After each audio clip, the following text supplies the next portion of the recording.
Welcome to pineapple kitchen. ഇന്നൊരു pudding ആണ് ഉണ്ടാക്കുന്നത്. ചൈന ഗ്രാസോ ജെലാറ്റിനോ കൊക്കോ പൗഡറോ ഒന്നും ചേർക്കാത്ത സേമിയ ചോക്ലേറ്റ് പുഡിംഗ് ആണ് ഉണ്ടാക്കുന്നത്. അതിന് വേണ്ട സാധനങ്ങൾ എന്തെല്ലാമെന്ന് നോക്കാം. 2 കപ്പ് പാലെടുത്ത് വെച്ചിട്ടുണ്ട്, 1/2 കപ്പ് സേമിയ, 3 ടേബിൾ സ്പൂൺ കോൺഫ്ലവർ, ഒരു ചോക്ലേറ്റിൻ്റെ ബാർ എടുത്ത് വെച്ചിട്ടുണ്ട്. ഏത് ചോക്ലേറ്റ് വേണമെങ്കിലും ഉപയോഗിക്കാം. ഡയറി മിൽക്കോ മഞ്ചോ കിക്കറ്റോ അങ്ങനെ ഏത് വേണമെങ്കിലും ഉപയോഗിക്കാം.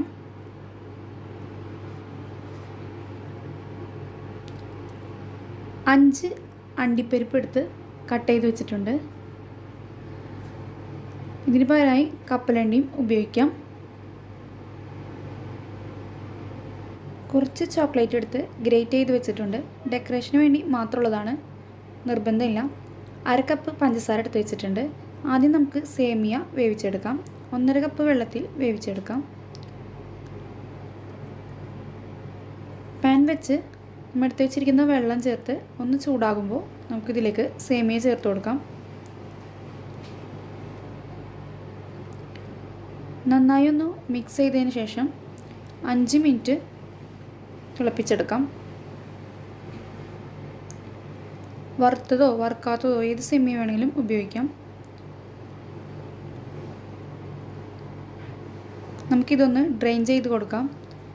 അതിലേക്ക് 1.5 കപ്പ് പച്ചവെള്ളം ഒഴിച്ച് ചേർക്കാം. അപ്പോൾ സേമിയ ഒട്ടിപ്പിടിക്കുകയില്ല.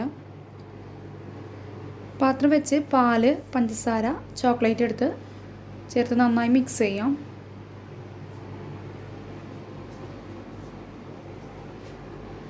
നമ്മുടെ പഞ്ചസാര എല്ലാം നന്നായി അലിഞ്ഞ് വരണം, ചോക്ലേറ്റ് മെൽറ്റായി വരണം.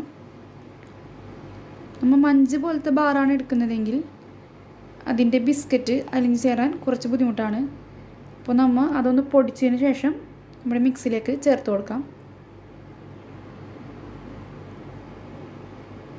ഇനി നമുക്കിതിലേക്ക് കോൺഫ്ലവർ ചേർത്ത് കൊടുക്കാം. നന്നായി ഒന്ന് മിക്സ് ചെയ്യാം. കോൺഫ്ലവർ ചേർത്തതിന് ശേഷം നന്നായി തന്നെ മിക്സ് ചെയ്യണം, അല്ലെങ്കിൽ അടി പിടിക്കും. ഇനി ഇതിലേക്ക് നമുക്ക് സേമിയ ചേർത്ത് കൊടുക്കാം.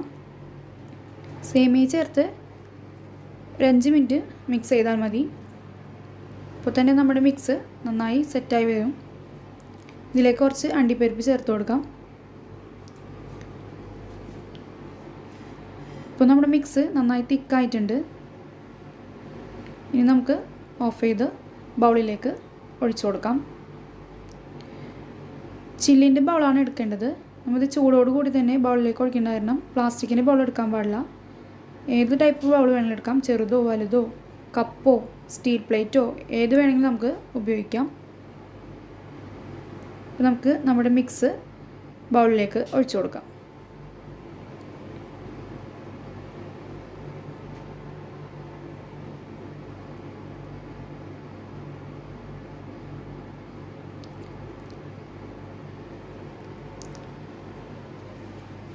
നമുക്കിതിന് മേലെ കുറച്ച് അണ്ടിപ്പരിപ്പും കുറച്ച് ചോക്ലേറ്റിൻ്റെ ഗ്രേറ്റ് ചെയ്തതും ചേർത്ത് കൊടുക്കാം.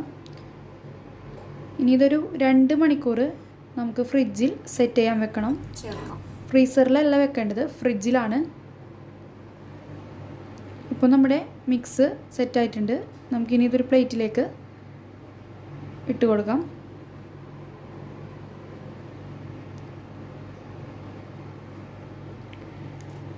അപ്പോൾ നമ്മുടെ പുഡിംഗ് റെഡി ആയിട്ടുണ്ട്.